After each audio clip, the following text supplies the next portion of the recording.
Hello, everyone, and welcome to our latest webinar. Today, I'm pleased to have Coach Tiff, and we're going to be talking about hydration and nutrition and the importance of hydration in today's athlete. So, Tiff, why don't we just jump right into this? Give us a little bit of your background of who you are and how you got into this field, and then we'll jump into the meat and potatoes of nutrition and hydration. Yeah, that's great. Thanks, Gary. Thanks for having me on. So I have been a stay-at-home mom for the last few years. I have immersed myself in fitness and nutrition just as a practice for my own good. And then I thought, okay, well, it's time to re-enter the workforce. And, I really took time to think about what it is that I wanted to do. And the answer was blaringly clear: to work with people, in terms of hydration, not hydration, in terms of nutrition, in fitness and in what have you. And then I really started to think about it because, when you get to this point, you go like, well, who do I want to work with? Well, everyone. That's not true. I don't want to work with everyone. Right. What really drives me are that school-aged athlete sort of demographic there, because I feel like there's so much potential. There's so much potential to teach, to guide, to coach the youth, to build them up for the rest of their lives. I enjoy that age group. I love their drive. I love everything about it. So that's really been my focus is, the school-aged athlete, that whole group and encompassing that, because I enjoy that population, and I enjoy teaching and guiding and coaching. And I just think it's so important. So that's really how I got here. Oh, I'm sorry. But one of the reasons we're going into this deeper into the hydration is there's so many common myths out there. And these myths get perpetuated around the internet. They get posted on Facebook groups and Twitter, what have you. And there's a lot of misinformation out there, and it really can harm the youth athlete when they're going out and doing the wrong thing, hydrating the wrong way, and going out and exerting themselves at the high intensity levels that they're doing when they're playing competitive sports. And particularly, my love, of course, is soccer. So I think about the soccer kids, and they're playing a 90-minute game, which is a long time. And they're often playing in the heat. They're obviously not getting any shade because they're playing out on a big field. So they're playing in the sun, in the heat, high intensity and high duration. So it makes for a pretty wicked combination when it comes to keeping these kids hydrated in the proper way and at peak performance throughout the whole game. Because everyone knows the end of the game really is when there are so many scores that happen. I mean, usually the last 5-10 minutes can be a deciding factor in the whole game.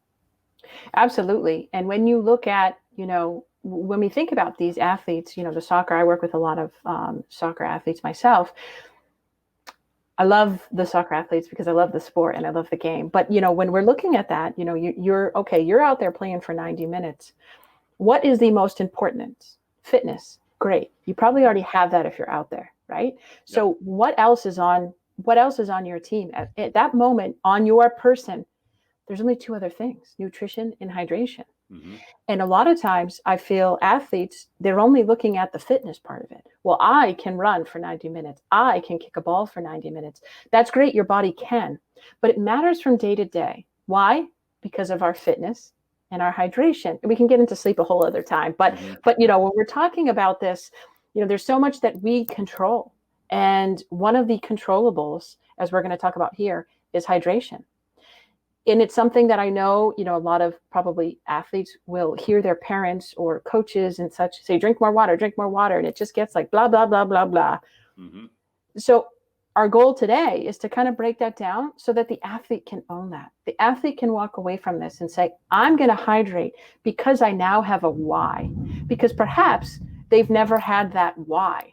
And so when we're talking about, okay, when I teach my kids or I coach, the athletes that I work with, I want to provide them that why, not because they've asked, because I want them to own it. And if they have a why, now they can own it. I want to get right into the meat and potatoes of this thing. Let's do it. That's a Wisconsin term, isn't it? Meat and potatoes. I have to quit disclosing those roots. Right. Anyhow, I'm just teasing. I'm proud of my background from Milwaukee. So if anyone else is out there from Milwaukee, give me a shout out. But anyhow, let's just jump right into this. And you've got a nice presentation all ready to go. We'll snap through this quickly and get right into the heart of the information. Let's do it. Okay. Now there's a storm. I will tell you, there's a storm coming. So if anything happens, Gary, there's some pretty wicked thunder out there, but let's get going. Yeah, I think I heard it just a Yeah, second ago. that was the thunder. Yep. Okay. So I like to start off always with some fun facts. So water fun facts, if you ever thought that there was any. Mm-hmm. Water can make up to 50 to 70% of our body weight. So this variance is more to do with age than anything else. Our brains are 80% water. And nearly 97% of the world's water is salty and otherwise undrinkable. So why do I need water? Because I said so? No. You've heard that before. Let's dig into this a little bit more. Water boosts our energy, and it delivers important nutrients to all of our cells, especially our muscle cells. This helps in postponing muscle fatigue. Should I stop there, Gary? No, that's good. Water helps our body absorb and assimilate minerals, vitamins, glucose, and other. Basically, we need it to digest all the nutrients in our food, like carbohydrates, fats, and proteins.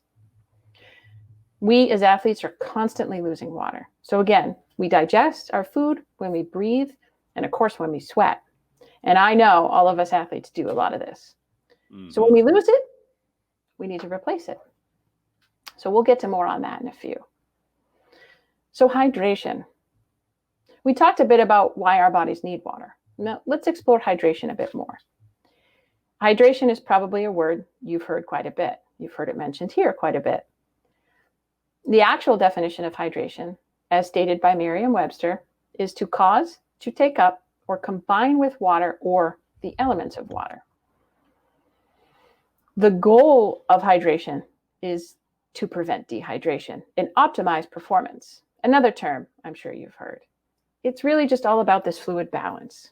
So let's talk about dehydration. You're either hydrated or dehydrated. Now there's a lot in between, but just for the sake of easy learning, we're just going to talk about staying hydrated. So in adults, a loss of 2% of body weight in fluids can negatively affect performance. When we're talking about school-age athlete, the effects are thought to happen a bit sooner at about 1% loss of fluids. So think about that as an athlete, as a younger athlete, what that means to your performance or what it can mean. Right. Well, if you just start using some simple calculations. Right, exactly. That's all you need to know. Yeah, if you've got a 75-pound kid, or let's say an 80-pound kid, because that'll be simpler math, they don't have to lose a whole lot to get to that 1%. No, and especially if they're a heavy sweater. Mm-hmm. You know, there's nothing good about dehydration. It stresses the body, your body temp will rise, your heart starts to beat faster, you lose the ability to concentrate, which can be huge. Exercise can feel a lot harder, again, when we're talking about the last 5 minutes of a 90-minute game. And something else really to note is your risk of injury increases. So that's no good. So what are some signs of dehydration? Headaches, noticeable thirst, nausea, lightheadedness, irritability, muscles fatigue, and certainly a decrease in performance. And these are just some. Dehydration can be a very serious thing and should not be taken lightly. In short, Gary, the way I look at it is there's no simpler, no cheaper, or more effective way to help your performance than staying hydrated. So let's talk about hydration in the school-aged athlete. That's my little athlete there. Nice. She just drinks a lot of water, so she has no problem. So hydration in the younger athlete. You know, I truly hope this captures the attention of you, the athlete, because I want to know that when you're being asked to drink, it's for a good reason. And I hope at the end of this, you'll have a better understanding of what it means to you and for you. So children who have not reached puberty are at a higher risk of overheating than those who have. So it's something to note. And this goes to the next point, that children in general have a lower sweat capacity than adults, which could be surprising if you have a sweaty child. Right? So what does this mean? Simply put, they're just less effective at cooling down. Now, cue the beet red faces, right? We've all seen those. Right. And so one of the most important functions of water is to cool the body and to replace the sweat that has been lost. So by staying hydrated, you're helping your body stay cool and balanced. And when we're talking about sports and athletes, this conversation is so important. School-aged athletes also have a poorly developed thirst mechanism. So if you've ever seen an athlete gulp like their life depends on it, that's why, right? So it's a fluid balance. So when you're seeing the athlete need to gulp the water aggressively, it's because they're already out of balance. Right. And I'm not talking about, isn't it? Exactly. And we're not talking about when you run to the sideline and, chug a few sips. We're talking about the, after practice, just drinking, 32 ounces or whatever it is. Again, it's just because you're already out of balance. Right. And again, I'm going to keep saying it because there's just no simpler, cheaper, and more effective way to really help your performance. So let's get into, how do I know if I'm hydrated enough? I love that question. Did you ask that question, Gary? You must have. No, I didn't. So when we're talking about during your sport, the best way, as you had mentioned, right, is just to get on a scale prior to your training and immediately following. But there's a formula in between. It's more than just jumping on a scale. But if you're interested in learning more, I can certainly, you can reach out to me and I'll include how at the end of the presentation. But if you pay attention to your body will tell you. As an athlete, this is so important in our sport. And our bodies, they'll always tell us what we need to know. But if you're looking for a visual, for a way to be sure you're hydrated or staying hydrated, here you go. You can find this urine chart right on Google, and you can find one just by searching the images. And this is where your athlete or you, the athlete, can compare and really get an understanding of where they are and, where you want to be when it comes to hydration. And this can be used at all times, right? Not just leading up to competition. Right. You can just post this right in the bathroom too, right? And the whole family can share in it because let's be honest, we can, as parents, we can tell our children to drink, but one of the best ways that they're going to learn to drink water is by seeing us do it. Yeah. And also when you look at the way kids operate, when they're at home or in school, you can get them on kind of a schedule, but all of a sudden they get out and they're running around, they're doing all these different things. And that's when most people will stop hydrating properly because they're just distracted. They're running around, they're running errands, they're doing a project, they're at a friend's house, whatever the case might be. Suddenly they haven't had any water for a pretty long duration. And then it sets that whole cycle going, doesn't it? Exactly, because they're already out of balance at that point, and it becomes like manic, right? If you've ever seen a child come screaming in from outside, grabbing their water in a frantic way, this is exactly why. And now, after doing this, I go like, hey, maybe the 8-year-old that's come running in really should have had her water bottle with her the whole time instead of, Right. The hour after she's been, vigorously running around. So what should I drink? So perhaps the obvious answer here would be water. But let's talk about some other options. So there is fruit-infused water, like here with lemon. You can add cucumber, really any fruit. You can also have carbonated water, although the carbonated water I would stick to pre-game, not ever during a game because that could cause some bubbles. There's also flavored water. There's a lot of options out there to add flavor, make your water a little bit more exciting if that's what you're looking for. Herbal teas, they're a great addition to your beverage if you enjoy them. And I would just caution, especially with the youth, just to seek out a caffeine-free one, depending on age and time, of course. I don't know if you knew this, but milk is another option. Because of the properties in it, like the carbohydrates and such, it actually makes it a really hydrating beverage. Coconut water. I certainly recommend coconut water, but one that has a bit more natural sugar and less of the processed. And some of those things, like coconut water, don't you have to be a little bit careful that you don't overconsume it for digestion? Yeah, it can have some negative effects. It's sort of just, it's a per person basis. And again, it's just really sort of how you feel. I was going to talk about this and I'll just re-mention it, but you never want to try something new during a game, leading up to a game, or, a training. You kind of want to take this stuff and try it at home, just to give yourself some space to say like, well, that didn't settle well, like probably going to run for an hour isn't the best bet. So, you can try to, work with these things at home and find really the best combination that works for you. I know I drink a lot of water.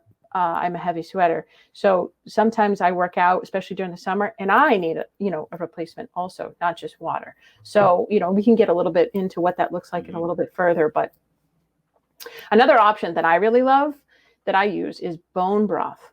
So it's an excellent source of minerals. So again, the electrolytes, which are essential to maintaining hydration. There's also a little bit of protein in it too. So it's kind of a bonus. Some more, if that I don't have pictured here, pickle juice is a great one. Fruit juices, and this very looking tasty watermelon. So we haven't really talked about this, but hydration also comes from our food. Watermelon has a higher water content, and so do cucumbers. So you can see we could go on and on here with what we could drink. Hence the name watermelon. Exactly. You got it. All right. Electrolytes. This word I imagine is pretty popular among athletes. What does it exactly mean? What are electrolytes? Well, I'm glad you asked. Electrolytes are electrically charged minerals and compounds that help your body do much of its work. Producing energy and contracting your muscles is just an example. Electrolytes also maximize the water you've drunk as well. So some examples of electrolytes: sodium, calcium, potassium, magnesium. They're all electrolytes. These are elements, but they're also found in food. So some examples would be a salted pretzel, yogurt, banana, almonds. These are just some foods with high electrolyte content. So should I replace my electrolytes? It's a very personal thing, and there are factors at play. How much did you sweat? How hydrated were you to begin with? Are you playing back-to-back events? How long did you play? What was the weather? Over 1 hour of continuous play, then certainly a replacement might be a good idea. So I'm here to tell you, though, that not all electrolyte drinks are created equal. Far from it, actually. Most commercial drinks on the market will tell you all about the thirst-quenching benefits, but really, are they? What I think you should be looking at when it comes to electrolyte replacement is the ingredients. And I cannot stress that enough. When I'm looking at a good quality electrolyte, I'm looking at the sodium, the potassium, the magnesium. I'm also looking at the sugar content. Right. And the corn syrup. Yeah, exactly. Corn syrup, exactly. Yep. Corn syrup, no bueno.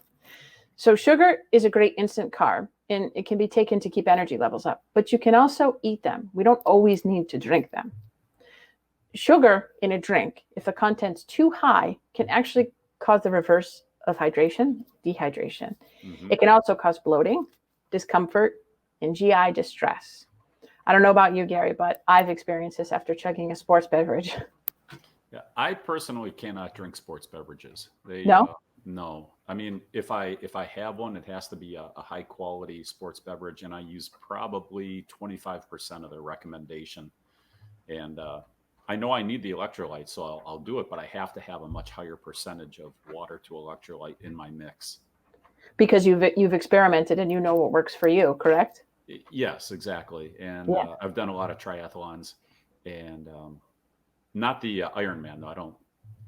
I don't know why people do those, but that's for another day, right? Yeah, I mean, after I've done a race for an hour and a half of racing, I don't know. To me, that's enough. I don't know why they call it an hour and a half race a sprint, but they do. But that's what I like, But anyhow, so an hour and a half of just nonstop running, swimming, biking. You've got to have the electrolytes. You've got to have the hydration. You've got to have that stuff coming in. But if you take in too much of that, all of a sudden you can find, that it's just very uncomfortable. It can also throw you out of balance, right? So when we talk about being in balance versus out of balance, sort of over, your recommendation for what your body needs for electrolytes. Right. But, back to the sugar content. I'm also not saying sugar-free commercial products are the way to go either. Far from it. I'm not affiliated with any one company, but I encourage you, the consumer, to go beyond the 7-Eleven drink cooler. So let's look at this label here. Again, there's potassium and sodium listed, but is it enough? There are 4 servings in here too. But what I least like in this is the sugar. There's 56 grams in one bottle. Yep. The other thing I don't like, right, is the extra ingredients. So let's take like the water, the sucrose syrup, the glucose fructose, the red 40, Yep. the blue 1. Yikes. That's not doing anything to help our performance, if you ask me. And you see a lot of these kids at the soccer field with just bottles of this. Again, I won't get into the brands, but they're pretty popular. They So are. everyone knows what I'm talking about, probably. And when you look at those, they are just so heavy, so syrupy, so sugary. Um, I really discourage kids from drinking those. And if you are going to drink it, fine, but then cut it. You've got to cut it and make it at least 50% and probably more like 25%. I agree. And at that end, you're cutting out the sugars, which is great. But at the same time, you're sort of cutting down the sodium and the potassium Yep. that you need. So again, is there something else better out there? Yep. The answer to me is yes. I know a lot of the population will go to something like this because it's at a 7-Eleven and because it touts itself as being this magnificent beverage. But if you really dig into it, is it? You see them at halftime, you see, on the sidelines, and they're drinking, the branded bottles. There is no way ever that that's what's in them, right? Mm. These high-level athletes are not drinking these commercial products. It's just the label on the outside to get you thinking that that's what they're useful for, but they're not. So if nothing else, we just want you to explore some different options out there and not just, again, that 7-Eleven, 2 for $1 or whatever the case may be. And I also think that it gives, the youth a false sense of hydration or electrolytes or, what exactly that means. So again, hopefully with this, you can sort of start to know what to look for and how to look for it. Well, back in the day, that the brand that started this big craze, um, they tasted horrible, right? Yeah, It was not a good tasting beverage. And what they found, of course, is that they can sell more when they make it taste sugary. And all of a sudden, they use their reputation as a very effective beverage. And right. then they went, all sugary, sweet, and Mm-hmm. flavored. And they sell a lot more, but it really isn't the beverage it used to be. And it doesn't have the same effectivity at all. No, you're 100% right about that. But you know what? There's also a whole lot more on the market there. So let me pull up this other nutrition label here. So if we want to take a look at this, there's sodium, the magnesium, Mm-hmm. the potassium, and there's calcium, which is great. It's all listed. And look at the sugars right there. That's 0. Yeah. And the ingredients in it are actually useful for what you're doing, right? So it's an Right. actual electrolyte replacement beverage. Now there's a lot of those out there. I'm not saying this one's superior or anything like that. I just wanted to highlight, the sodium, the potassium, just to kind of give you an idea of what to look for. And again, oops, sorry about that. Again, as I said before, if you're trying something new, just don't do it on game day. That's not something that I'm advising at all, ever. Right. I mean, go out and find a brand that you like, Mm-hmm. that your body tolerates well, and then stick with it. For sure. I totally agree. I have been doing a lot of distant hikes over the past summer. And with that, oh boy, I have been in rough shape. And I found this one product that finally does everything I need it to. And as soon as I take a sip of it after it's been an hour or whatever, it changes everything. It changes Mm-hmm. my mood. It changes, my ability to proceed. And it's magical. And if you start to really pay attention, you see how important it really is. So let's talk about hydrating for an event. You're an athlete, you work hard. Don't let something like mid-game cramps hold you back, heavy legs, tired body.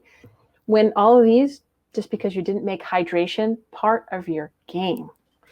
It's on your team, it's part of your training, and it's fundamentally as important to your game as your equipment.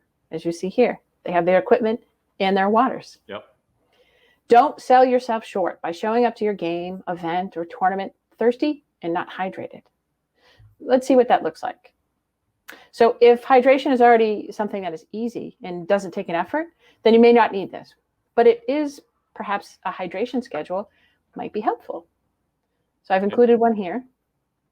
Sorry, go ahead. Oh, no, actually, I was going to say the same thing. So keep going. Okay. There's just a few items there, but you can see it's just one way to sort of keep yourself accountable, right? Mm-hmm. So let's say you have a game on Sunday. You want to start your hydrating protocol on Saturday morning, not Yep. night. Right.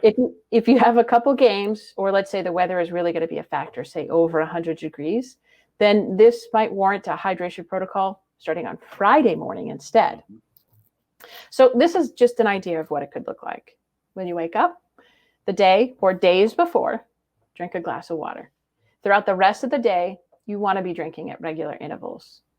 Some ideas for you to make it easier is the schedule, or getting a favorite water bottle, a glass, a cup, something just to make it visible. And you can also use this alongside your urine chart too, right? Mm-hmm. Game day, you wake up, glass of water. Every hour till about 2 hours till your game, practice event. Then you want to hold off a bit and make sure you're kind of getting rid of what's in your body. About a half hour, another cupful, right? The goal is to start the game already in that fluid balance to really Right. optimize your performance. That's where we want to be. There's no catching up at the last minute. No, there's not at all. No, there's not. You could have slept great. Your nutrition could be on point. You've got everything about you is ready to go, but you're thirsty. You're probably not going to have a great game. No. That's just how it is, right? You have to check all the boxes. Mm-hmm. So general ideas such as like weather, equipment, or how long you play are all factors. But if you can, this might not always, make sense or can happen during soccer, but 4 to 8 gulps of water like every 15 or 20 minutes or so. Again, you don't want to chug so much and get like that sloshy feeling or Right. actually have to run off to use the bathroom, right? So post-exercise, game, practice, if you started in fluid balance with energy, not lethargy, no headache, etc., kind of like that list I showed you before, then you can actually just look for foods with electrolytes and water to replace what you've lost. Yeah, Otherwise, they make go some ahead. convenient. They're like gummies, nutritional gummies that have electrolytes. So those can be convenient to carry around. They do. Again, I just implore you to check the sugar content Right. because a lot of those gels and things like that, they have a higher glucose content. And what that does really sets off our GI system. So they may work for some, they may not work for others. So just be, again, prudent about checking the labels and really noticing that sugar content.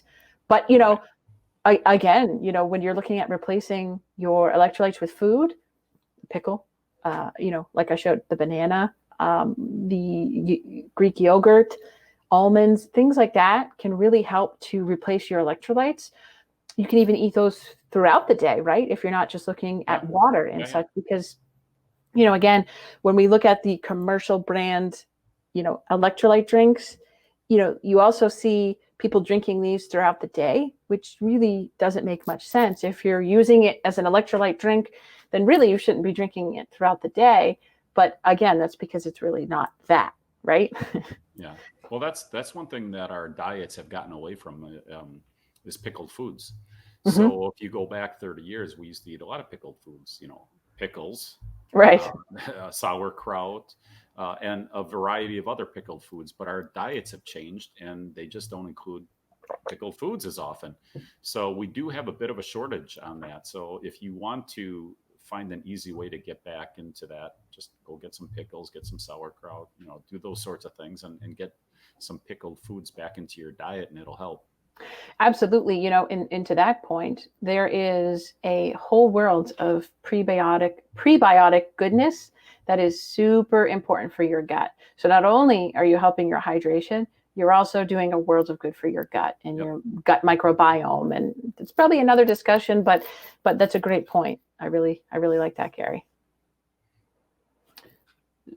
So, excuse me, there's really just about balance there. So, I'm hoping that, the athletes, if you're on here, I really want the athlete, to understand and own this piece because it's part of your game, part of your training, and it's part of being a great athlete. I'm from Boston. You don't see Tom Brady not drinking water or eating good, right? He can play so late in his life because he makes all of this part of his game. Yep. He's a nutritional animal. Yeah, that's right. And you know what? to me, it's all about what he's doing outside, not necessarily what he's doing on the field. It's his temple, right? It's part of his game, and he treats it as thus.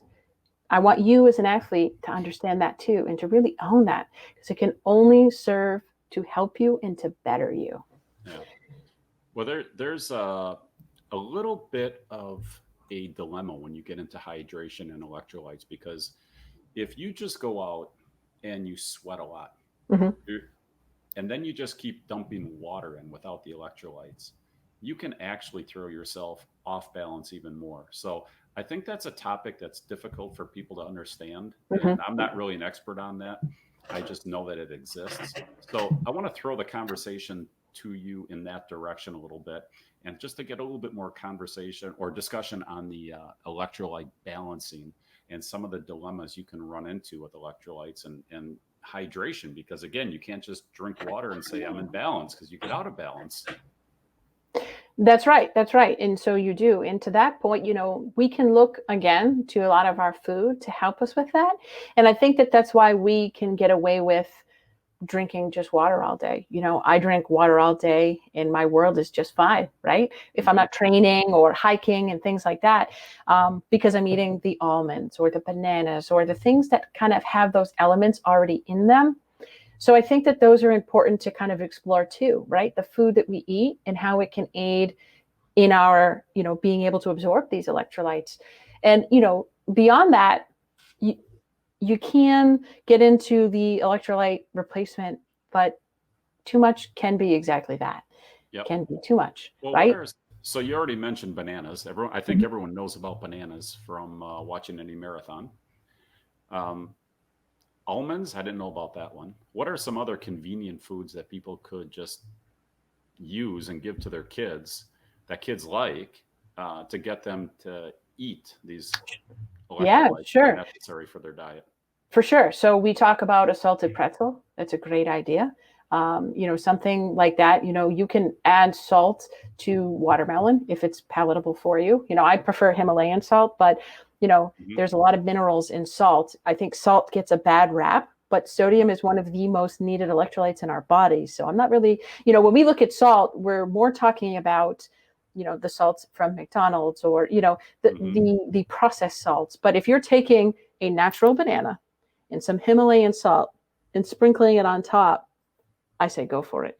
If you're looking for, again, natural almonds, you can always have those with some added salt on them. They come salted also. Hmm. Hmm. The Greek yogurt is going to be great. All these things really are just going to aid. Let's back up on Sure. the Greek yogurt. So you're saying it has already the electrolytes, the salt in there? No, not the Greek yogurt. Well, the Greek yogurt has calcium, which is also one of the electrolytes. Okay. Okay. And so if you're talking about maximizing your recovery snack or Hmm. your pre-recovery meal, it's gonna check a few boxes. So what boxes might that be? As long as it's the kind of no fat, I prefer that before your game, but it's going to have protein. Generally speaking, they have less sugar than regular yogurt. Hmm. You also have all the probiotics. When you're talking about yogurt and how good it's good for our gut, it has a bit of carbohydrates in there, especially if you add a little bit of granola. There's so many ways to use food to maximize our play. And All again, right. if it, Just for clarity, are you sure. talking about before a game or after a game when you're talking about things like yogurt? I mean, I'm not. Well, that's just the question. Is it before? Are there things that you should be doing before the game versus after the game, and things that you do after the game that you should avoid eating before the game just due to GI issues? That's a great question. When we talk about, yogurts and milks and things like that, that really is going to be how well do you know your body and how well do you understand the GI system, right? Hmm. And Hmm. so if you don't know really much about that, then I might avoid it pre Hmm. and then, certainly post. Okay. Because when you're talking about pre game, you really want to stay with more carbohydrates, less fat, little to no fat, and maybe a tiny bit of protein, but it's really where that carbohydrate is really going to be high. Right. When you're talking about post game, when we're talking about your recovery meal, now you want protein and carbohydrates. Now, again, the carbohydrates is always going to be a little bit harder, but now you can add in some of that great protein. If we're talking about, let's say, something to replace our carbohydrates, if we're talking about something to replace the hydration, and if we're talking about the protein, we can go back to a bone broth with some noodles. Oh, you know, something like that. Now you've got all of that encompassing in one little bowl. You can look at chocolate milk to do the same thing. In terms of its hydrating properties, it's protein it's going to have, and it's the carbohydrates. Add a little cereal to that. There's lots of ways to, I don't want to use the word manipulate because it sounds a little, but it is that, right? To kind of manipulate your diet to maximize every bit of your play and not have to think about it. You know what I mean? So, sometimes, I'm sitting here today and I'm thinking to myself, I'm really thirsty, something, I'm a little off, perhaps I should have an electrolyte drink. I think that would really make a world of good for me. Maybe I'll have some pickle juice, or, it's really just being in tune with your body and knowing what it means. And I understand that can be hard, for the youth and things like that. But the more conversations that we can have, the better that we can highlight for them, the better off that they're going to be. Like, my 8-year-old stepdaughter, she says, I don't like breakfast. I say, okay. And then at 10 a.m., she goes like, I'm starving. I'm so angry. I hate the world. And I go like, hey, honey, remember how we talked about you're not eating breakfast at 8:30? Well, I wasn't hungry. And I was like, well, I understand that. But sometimes we don't need to wait for our hunger to hit to understand that our body needs food. So perhaps if we start eating our breakfast, then we don't feel so angry at people and, the world isn't crashing down. And she goes like, oh, yeah, I see what you mean. Every time she skips breakfast, which isn't often now, same thing happens. And I point it out to her every time, not be a pain. I say like, honey, what do you think we could have done differently? And she goes like, oh, I guess I should have had breakfast. Like, yeah, that's great. So these are the types of things. And, again, when we're talking, go ahead. Sorry. Oh, I was just going to say, so what do you think about when kids are at let's say a soccer tournament, and they're going to play 2 games, sometimes 3 in a day. So they'll play a game in the morning, and then oftentimes at these tournaments, they'll have things like these lemonade stands. And it's a natural squeezed lemonade, so they're getting that part of it. But they are sugary, they are dumping sugar in there. Is a lemonade beverage something that's actually going to help them between games, or is it going to do more harm than good? That's a great question. I mean, when we're talking about in between games, there's a couple, boxes we should check, right? One of them being carbohydrates, another one of them being hydration. Okay, great. I have 2 in 1. Is that the way to go? I tend to think that you should drink your hydration and eat your carbohydrates, because you're going to go play again. So electrolyte replacement, again, not one of those commercial brands at all, an electrolyte drink and, a bag of Cheerios, or, a piece of bread with peanut butter, maybe just jelly, because again, that fat, especially if you're going to go out and play, that fat can kind of sit in there like a lead. You got to watch those peanuts. Yeah, for sure. But, something like dried cereal, I think is a great thing to snack on. Again, a pretzel with some salt, maybe a glass of water at that point, or a banana. There's lots of other things. Listen, the reason why those food carts or those concession stands exist, because they make people money.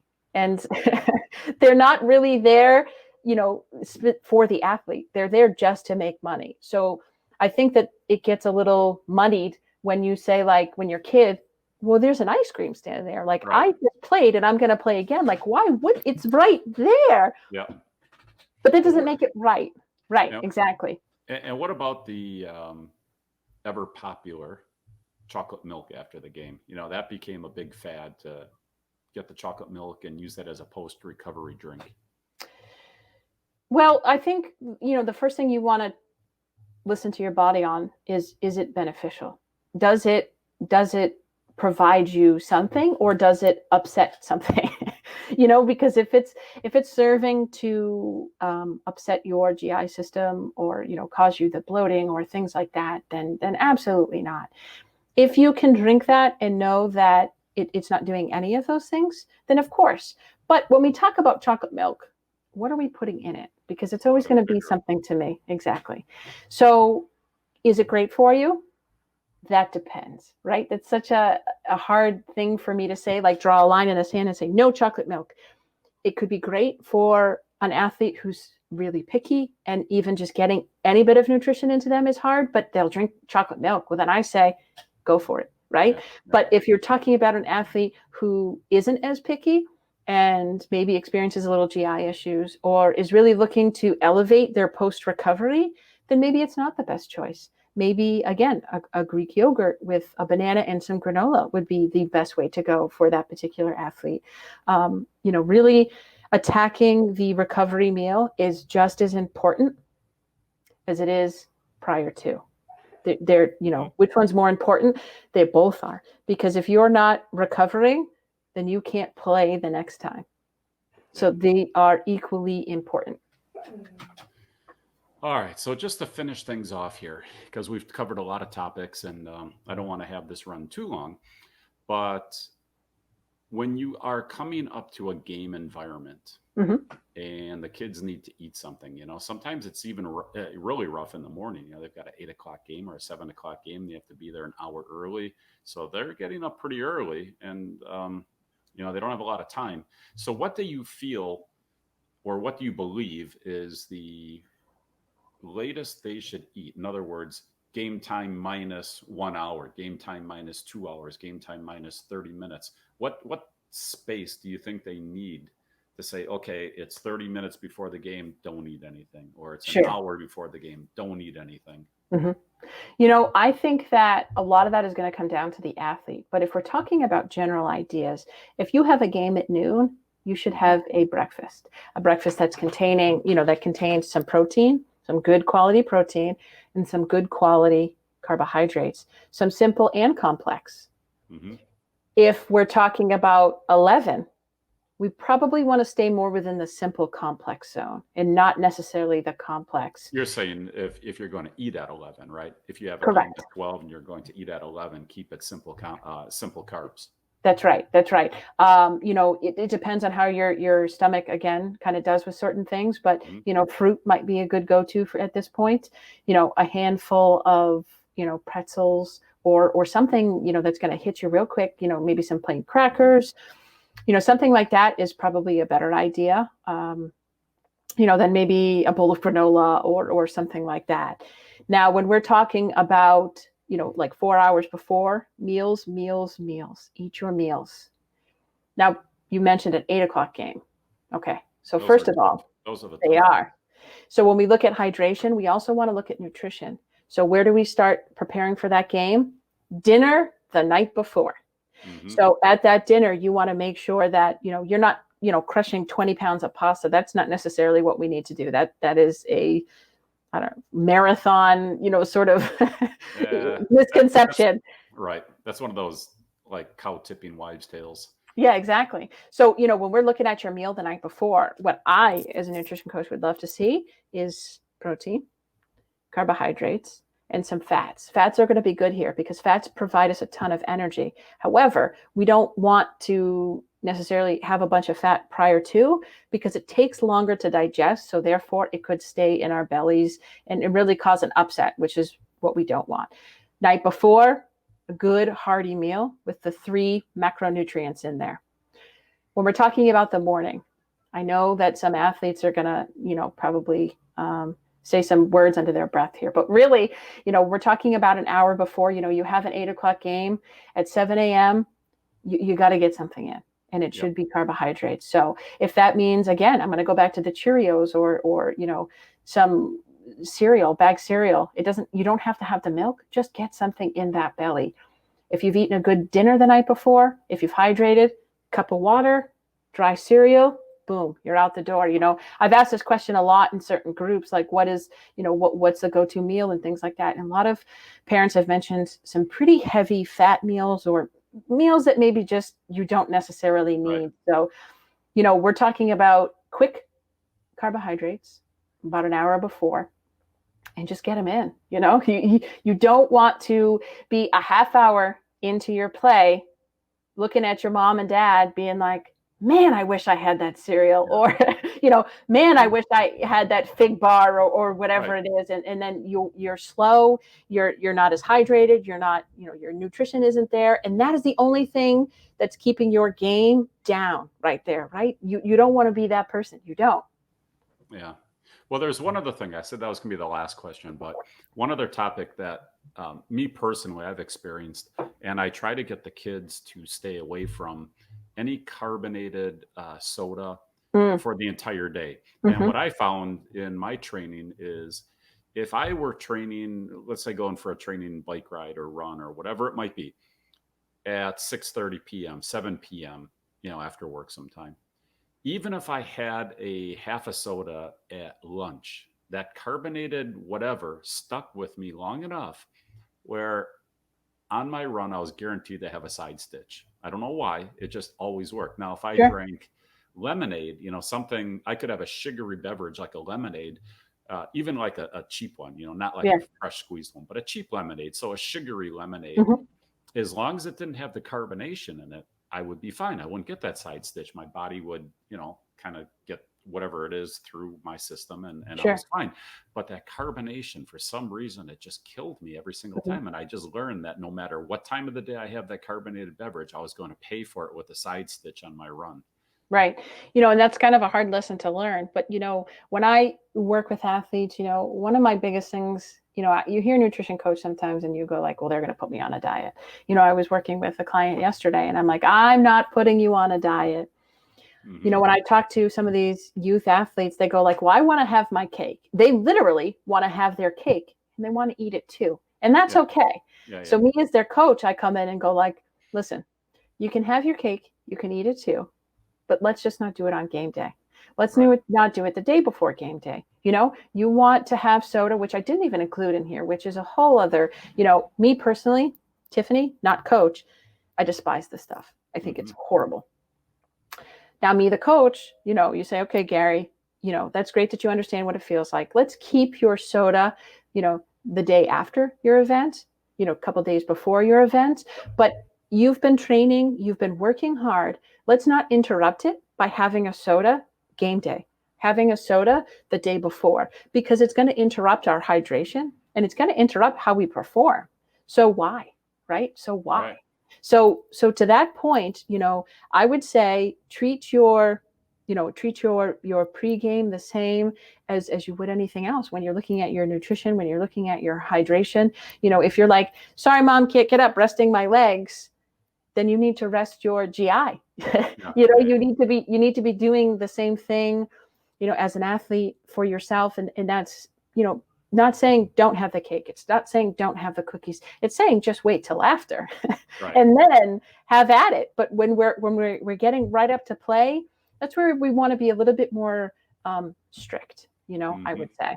And then again, after, I will never say no. I might just say after. So to that point, Gary, I agree with you. Soda is, you don't want to see soda on the field. That's not something we want our athletes to aspire to, is getting by on soda and cookies or anything like that. Right. Because if it's not affecting you now, it will. And I promise it will. All right. Well, Tiffany, I really do appreciate you taking the time to join us here. And I always find these to be fascinating discussions. I could go on and on for quite a bit more, but I know we're almost at the hour point. We are. And Yeah. I could too, by the way. I know I'm bad that way. But anyhow, why don't we bring this to a close? Sure. And there's other things that we can talk about in the future, other things that we can get into as far as recovery and those sorts of things. So let's stop here I would love to. talking about hydration, and then let's pick it up again and cover some of these other topics in the future because these things really matter. It affects the performance of the athletes. And, frankly, it's cheap and easy ways to get superior performance That's right. without having to go for another practice day or another coaching day or another private lesson. These are just, easy ways to take whatever you're doing and just elevate it another step. I love that. You're exactly right. Thank you for having me, Gary. I really do appreciate it. All right. Have a great day. Bye now. Thanks. You too.